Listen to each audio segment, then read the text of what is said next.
جواب بازار دو نفر. جواب بازار دو نفر.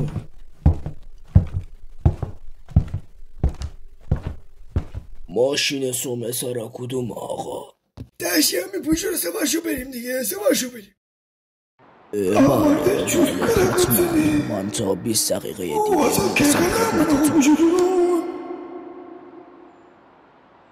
ممنون آقا، هر جا امکان داره پیاده میشم. باشه دشتی الان تو رو پیاده میکنم. آقا کیفتو جا گذاشتی آقا؟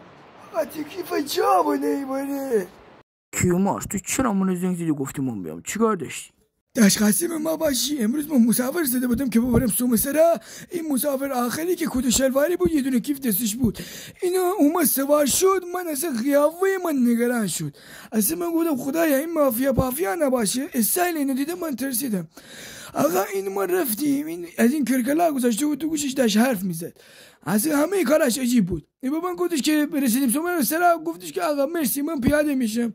من اینو پیاده کردم، یه ذره رفتم جلوتر، یه اینور نگاه کردم دیدم وای کیفشو جا گذاشته. اینقدر صدا کردم، گولی خولی من انگوش کردم، آخر بر نگشت کیفم با خودم آوردم همینجا. آقا قاسم ما باشی بودم، من خایه کرده بودم بری. من گفتم آقا این توش بمب نباشی، اصلا پول فدا سرت. یو بعد فضولی منم گل کرد. هر چقدر سعی کردم نتونستم اینو باز بکنم. آوردم اینجا یه فکری بکنیم. حالا مال حرومه، مال حلاله، هر چی هست یه کاری بکنیم دیگه. کیومارس عجب حرفی زدی کیومارس. این حالا بریم دیگه، بریم این صندوق کیف چی اینو ببریم. من یه جا میشناسم کلی سازه، خیلی خوبه کارش. بریم بهش بازش کنیم دیگه.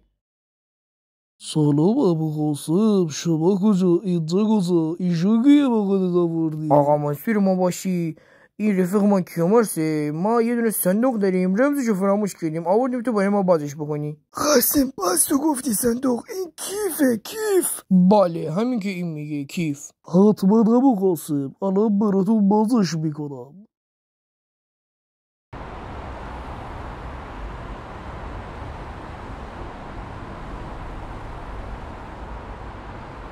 چشم نگاه کن و دستتو بذار تو دستم. اما رو سیاه کن و دستتو بذار تو دستم. چشم نگاه کن و دستتو بذار تو دستم.